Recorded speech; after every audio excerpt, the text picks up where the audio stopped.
The Toyota GR Corolla now comes with an automatic gearbox. Originally, it launched manual only, but this all-wheel drive hot hatch now has a self-shifter. So is it the best option you could choose if you're looking for a performance-focused hatchback? Well, I'll tell you what I think about it in this review. So please subscribe and ring the bell, and let's get to it. The Toyota GR Corolla is not an affordable hatchback. The other Corollas are. This one is almost double the price. It starts at $67,990 for the manual version. And yes, you are getting plenty for that money, but the automatic is an extra few $1,000s. You're talking more than 70 grand before on-road costs. And hey, it's a whole lot of cash for a little car, and I'll tell you some alternatives that might suit your budget better shortly. But let's talk about what you're getting in terms of this updated GR Corolla hatch. There's extra torque on offer now, as well as a revised front bumper design for improved airflow to the radiator, intercooler, brake duct, sub-radiator, and there's an automatic transmission fluid cooler for the auto versions, and a larger transmission cooling fan too. Other updates include full wireless Apple CarPlay and Android Auto for the interior multimedia system, and there's an active noise control system which helps cancel out unwanted noises from the cabin. Auto variants also gain safety technologies like parking support brake with object and vehicle detection, so that'll stop the car from hitting something if you're parking it, and there's also all-speed adaptive cruise control in the automatic. So is it worth as much as is being asked here? And what else might you want to consider if you're thinking hot hatch at a price? Well, let's talk about some alternatives. The best alternative in my mind is still the Volkswagen Golf R. Now that model does have an update coming later this year, and it will be even better than before in my opinion, because the interior of the existing one, well, lets it down a little bit, because otherwise it's a fantastic car with a 2-litre turbo petrol engine and all-wheel drive as standard with an amazing dual clutch automatic transmission. It is so good in so many different ways and so polished as well, but it still manages to give you the smile on your dial. Another option you might want to consider if you're thinking hardcore hot hatch is the Honda Civic Type R. I've driven it on the track and on the road. You'll find links in the description below to my reviews of it, and I really think it is just so brilliant, that car. It is a race car that just happens to be registerable in my opinion, and I think it's the best one you can buy if you love manual gearboxes, because there's no auto available there. And otherwise, if you're thinking about something that might be a little bit different to the mainstream rivals, well, go and have a look at a Cupra Leon. There's a bunch of different Cupra Leons available in Australia, including a top spec all-wheel drive, dual clutch automatic turbocharged model, which is the equivalent of a Volkswagen Golf R, but with different design, and I actually think has a bit more panache and wow factor in terms of the interior and the exterior styling. But tell me what you think. Would you choose any of those or something else? Let me know in the comments.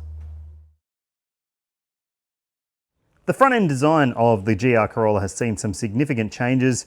This redesigned front bumper is all about purpose, and it's designed to be significantly better when it comes to cooling for the engine and the transmission. So on this side, you've got an automatic transmission fluid cooler, and you've also got obviously better flowing air for your brakes to keep them nice and cool on the track.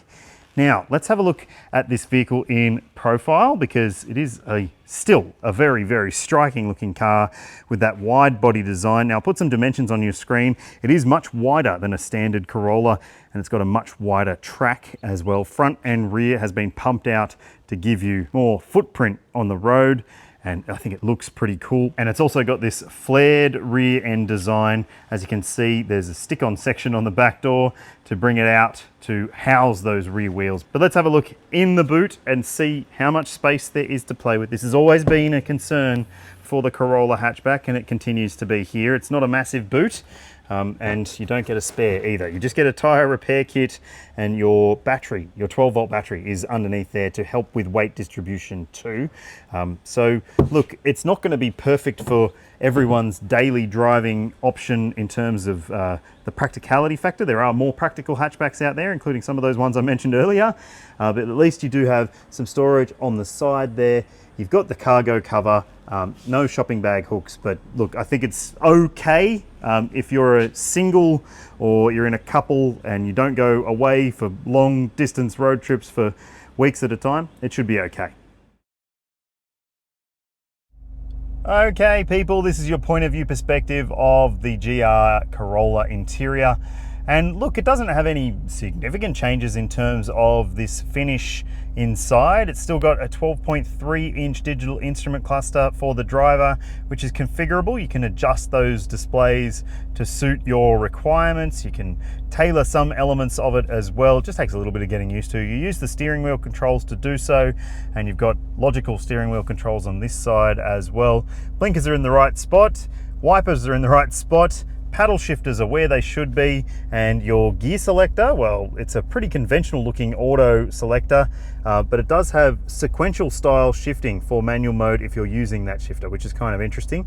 Down there, you'll have to get used to where the positioning is for your drive mode selector, traction control off if you want to do that on the track, and just be mindful if you are chucking a phone into that wireless phone charging dock, you will occasionally accidentally bump those seat heating controls. I've done it multiple times. Now, back here you'll find a controller for your GR4 all-wheel drive system. Push it down for track and twist it for gravel or normal. You've got a manual handbrake for whatever reason. You've got some open cup holders here and an open storage section. No covered center console area, no armrest. So not ideal in a few ways, but let's have a look up here. You've got your controls for your climate. So yep, that's pretty simple to get your head around. Dual zone climate control with a fan toggle switch set up there, and above it you've got an 8-inch touchscreen media system with Apple CarPlay and Android Auto, which is now wirelessly available. You've got a volume dial as well, but no other physical buttons. And up the top there you can see you've got sat nav just on screen there. You've got your streaming capabilities there, phone as well. There's a few different menus, but it's not an info-rich screen, this one. It's sort of pretty basic. So if you're the sort of person who just wants a car that has sat-nav and or Apple CarPlay and Android Auto, this will probably do the job for you. And not much has changed in terms of the other elements of the design. This GR steering wheel is pretty lovely to hang on to, I've got to say, and it's a really nice set of seats in this car too. So they are manually adjustable seats, so get used to that. They might not sit low enough for some people's preferences, but I think that they're pretty good in terms of the comfort. And up here you do have an illuminated vanity mirror, so the light's up above there, which is good. Strangely though, no auto dimming rear vision mirror. It's still a flicky mirror, which is maybe a bit behind the times. You've got SOS call functionality, some light controls up there as well, and generally the vibe in here is pretty good. It's very dark, but yes, it's also pretty comfy. Let's check out the backseat space and see if it is. Okay, this seat is set for my driving position at 182 centimeters or 6 foot, and I don't have very much room back here. My knees are pretty much hard up against the seat ahead. My feet are tucked in and there's a little bit of wiggle room, but not much. And headroom, yeah, it's okay, but not exceptional in terms of the space in this vehicle. This is one of the things with this generation Corolla, it is a bit tight, and the dark headliner doesn't help with that. It does make it feel pretty compressed in the back here.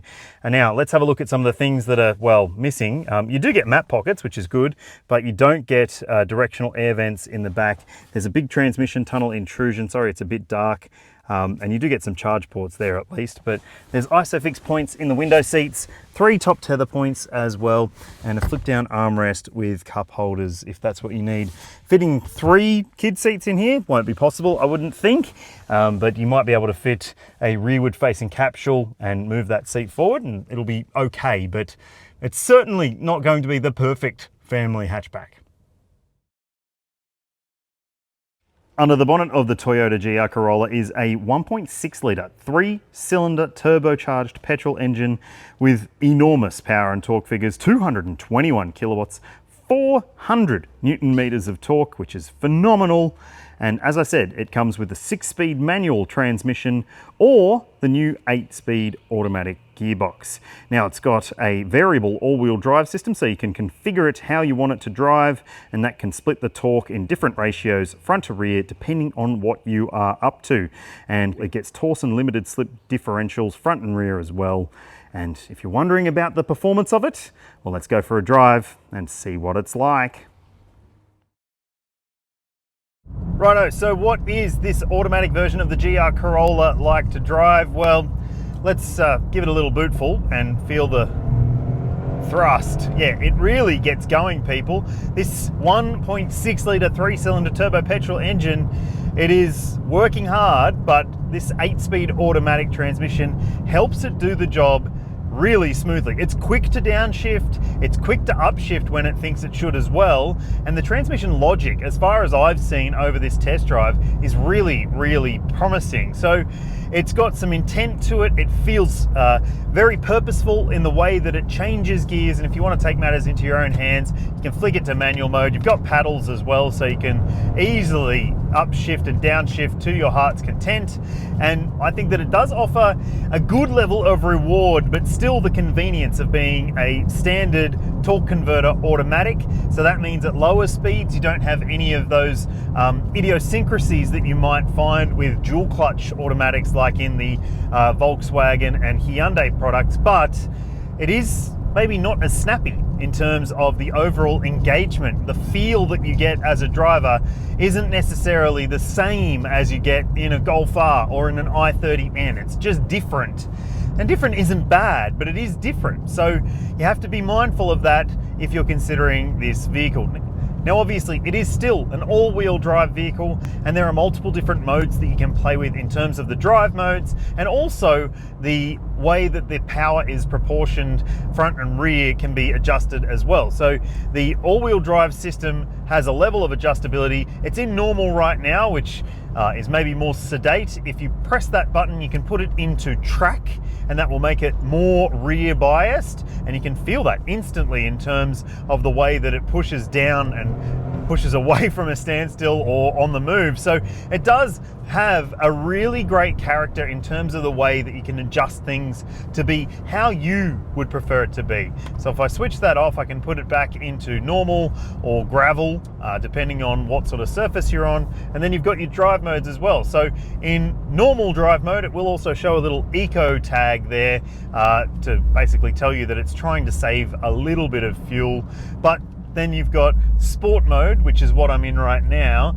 And if I just push it through here a little bit, and you get a lot more engine noise.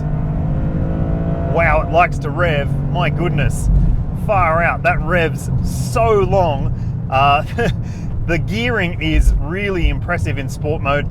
So being a sporty hatchback, it does have very direct steering, even more direct feeling in the sport mode. It doesn't have adaptive suspension, so the driving characteristic in terms of the suspension doesn't necessarily change, but it also maybe feels a little bit more rolly than you might expect in corners, especially sharp corners. Did a fair few of those earlier today and found that, well, it can at times feel like there's a bit of body roll going on. And these seats do hold you in your place pretty well, but it isn't maybe necessarily as sharp or firm feeling. It's designed to thrill you, this car, and it really does have some thrill factor to it. Like I said, it is a different kind of experience to a Golf R or an i30N, but different is not bad.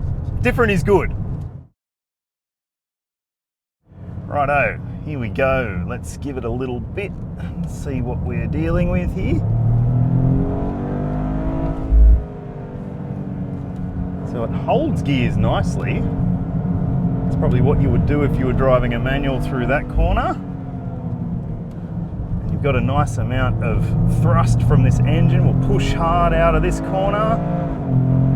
And the shifts are, well, they're not super duper firm, but they're snappy. Hard on the brakes. Still in third gear here. Now we are in the expert traction control mode here and driving in sport mode obviously as well. Giving it heaps, that's full throttle. So I did upshift there. Hard on the brakes. Wow, it is definitely, well, taking my brain away from having to think about shifting gears, which is a promising thing for me at least. The exhaust note is pretty enjoyable as well with this car.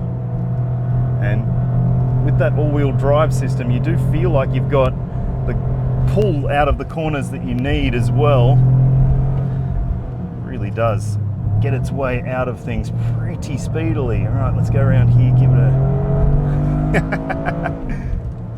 Yeah, this is fun. This is good fun.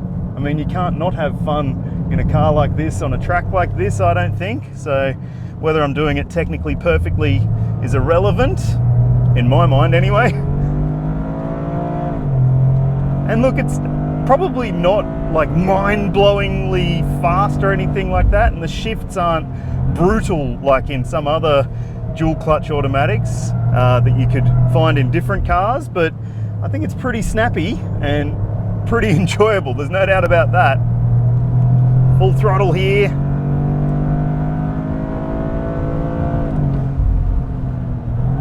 Hard on the brakes. Yeah, this is good. This is a good, fun car on the track. Certainly going to be able to do the things that you would be expecting this sort of vehicle to do if you're going to be driving it on a daily basis and you're going to go to the occasional track meet as well. It's a lot of fun and it does the job, definitely. Okay, let's talk about the fuel consumption numbers that you need to know with this car. So on your screen, you'll see the official combined cycle figures for the manual and the automatic versions of the Corolla. And yes, the auto does use quite a bit more juice than the manual. And over this test drive today, well, it certainly did use quite a bit. The official combined number wasn't represented today because it's been some seriously thrilling driving across a mix of scenarios, and well, it's seen more than 13.5 litres per 100 Ks because of the spirited driving we've been doing. But I don't think that it's too bad for a car with a 3-cylinder engine that's working this hard. It certainly is, well, going to be better if you are lighter on the throttle. And if you're wondering, it does need premium unleaded petrol, and the fuel tank capacity is 50 litres, so you might need to be filling up a bit more regularly than you might be banking on. There is no ANCAP rating for the GR version of the Corolla, but it does have all the same sort of spec and tech that you would expect to, well, keep you safe and happy on the road. Now, there's autonomous emergency braking with pedestrian and cyclist detection. You've got lane keeping assistance. There's a blind spot monitoring system with rear cross traffic alert. Adaptive cruise control is standard on the manual, but it doesn't do all speeds. If you choose the automatic version, it will. In the manual, it stops at about 30 Ks an hour and won't let you use adaptive cruise anymore. So that's a bit of a strange one, but also the automatic has a different level of parking safety braking. So it will basically stop you from running into something or someone where the manual won't stop you. It'll just beep to tell you that you're close. Now, there's a reversing camera and parking sensors front and rear on this model. There's a traffic sign recognition system as well, so it can tell you what it thinks the speed limit is. And there's no driver monitoring camera and no bing bong technology to give you the shits, which is awesome. I love that about this car. It makes it feel a bit more, well, realistic. And when it comes to airbag coverage, there are 7 in this vehicle. So you've got dual front side, a driver's knee airbag, and curtain airbag coverage for both rows of seats. But you don't get a front center airbag to prevent head clashes in the event of a side impact. Toyota offers a 5-year unlimited kilometre warranty in Australia, and the brand also has 7 years of powertrain warranty cover if you do service your vehicle on time. It doesn't have to be serviced with Toyota to be applicable for that. Now, your service intervals are every 6 months and 10,000 kilometres. That's probably as much as you'd want to leave it for a vehicle like this because it is a performance-focused model. The service costs are about $300 per visit for the manual and the automatic. And you don't get roadside assistance included with this model either. So keep that in mind. If you're considering it, you will have to pay an extra $100 or so to get roadside assist. And you might want to make sure that you read the terms and conditions in that warranty document to see about track use, because the Toyota brand says it will be assessed on a case-by-case basis for GR Corolla models.